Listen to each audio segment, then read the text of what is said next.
But ஆனா படம் வந்தப்போ பெருசா படம் ஓடல. ஏன் அப்படின்னா அது புதுசா இருந்தது. அந்த டைமுக்கு அது ரொம்ப புதுசு. அந்த அந்த ஸ்கிரீன் பேவும் சரி, அந்த நரேஷனுமே சரி, ஒரு டிஃப்ரெண்டான இருக்கும். அது அப்ப இருந்த டைம்ல வந்துட்டு கொஞ்சம் புதுசா இருந்திருக்கும். ஆடியன்ஸ் வந்து 2 ஷாமும் இருக்காரா இல்ல ஒரே ஷாமா அப்படின்ற ஒரு கன்ஃபியூஷன் மேபி வந்திருக்கலாம். மூவி ஸ்டார்டிங்ல வந்து மேபி அவங்களுக்கு ஃபாலோ பண்றது ஈஸியா இருந்திருக்கலாம்.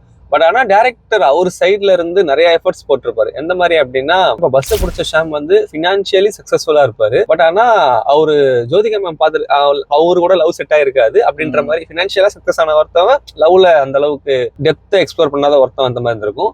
இன்னொரு ஷாம் பஸ்ஸை விட்ட ஷாம் வந்து மெக்கானிக்கா இருந்து பினான்சியலா அந்த அளவுக்கு இல்லைனாலும் லவ் லைஃப்ல ஒரு ஆசைப்பட்ட லைஃப், அதுல ரொம்ப ஃபன்னியா அவர் ரொம்ப ஹாப்பியா இருக்கிற மாதிரி இருந்திருக்கும். ஸோ இது பிலாசபிக்கலா எந்த லைஃப் கரெக்ட் அப்படின்றத நாம ரெண்டுத்தையுமே கண்ணு முன்னாடி சைமல்டேனியஸா காட்டும் போது நாமளே சூஸ் பண்ணலாம் அப்படின்ற மாதிரியும் இருக்கும். அண்ட் இதுல இன்னொரு எஃபர்ட் என்னன்னா, காஸ்டியூம்ஸ்ல இருந்து அவங்க லைஃப்ல நடக்கிற எல்லா விஷயத்துக்கும் ஒரு தனித்தனியான ஒரு டிஃபரன்ஷியேட்ஸ் காமிச்சிட்டே இருப்பாங்க. மெக்கானிக்கா இருக்கிற ஷாம் வந்துட்டு அவரோட காஸ்டியூம்ஸ் எல்லாம் ரொம்ப கேஷுவலாகவும் ஜாலியாகவும் அப்படி ஒரு லைஃப் ஒன்று காமிப்பாங்க. இங்க வந்துட்டு ஆஃபீஸ் போயிட்டு அந்த ஒரு மெரிட்டான ஒரு ஸ்டேட்டஸ்க்கு போன ஷாம் வந்துட்டு ஃபார்மல்லே தான் இருப்பாரு. எப்பயுமே ஃபார்மலா தான் காமிச்சிட்டு இருப்பாங்க. அவரோட லைஃப் எப்படி இருக்குன்னா, வீடு இருக்கும், பெரிய வீடு இருக்கும், புதுசா ஒரு கார் கிடைச்சிருக்கும், அவர் சம்பாரிச்சு வாங்கியிருப்பாரு, அவங்க ஃபேமிலியை நல்லா பார்த்துட்டு இருப்பாரு. ஆனா லவ்ல வந்துட்டு அன்சக்சஸ் ஆகிடுவாரு.